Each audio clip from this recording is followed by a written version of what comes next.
5 maths practice work સ્વાધ્યાય 4 એનો દાખલો 14 નો પહેલો ભાવેશને ઘરેથી શાળાએ પહોંચવા 1.4 કિલોમીટર અંતર બસમાં અને 3/4 કિલોમીટર અંતર ચાલીને જવું પડે છે.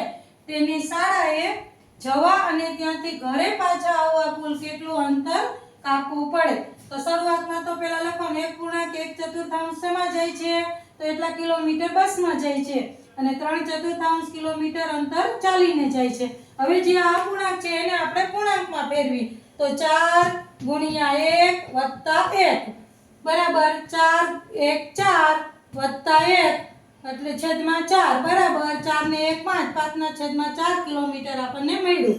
હવે કુલ અંતર ગોતવાનું તો એનું બસનું આપણને મળ્યું 5/4 ઈ લખવાનું અને ચાલીને 3/4.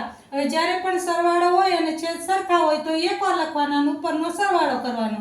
હવે સરવાળો કરી તો 5 ને 3 8 અને છેદમાં 4 બરાબર કુલ કેટલું આવ્યું 8/4. હવે આ 8/4 તો એકવાર છે પણ આપણે અહીંથી સ્કૂલે જવા અને અહીંયાથી પાછું આવવા માટે બે વાર જવું પડે એટલે એને ગુણ્યા 2 કરવાના. હવે આપણે છેદ ઉડાડવાના તો 2 × 2 અને 2 2 4 2 સરખા હતા વયા ગયા અને અહીંયા 2 × 2 અને અહીંયા 2 4 8 2 વયા ગયા બરાબર 4 કિલોમીટર અંતર કાપવું પડે. Thank you.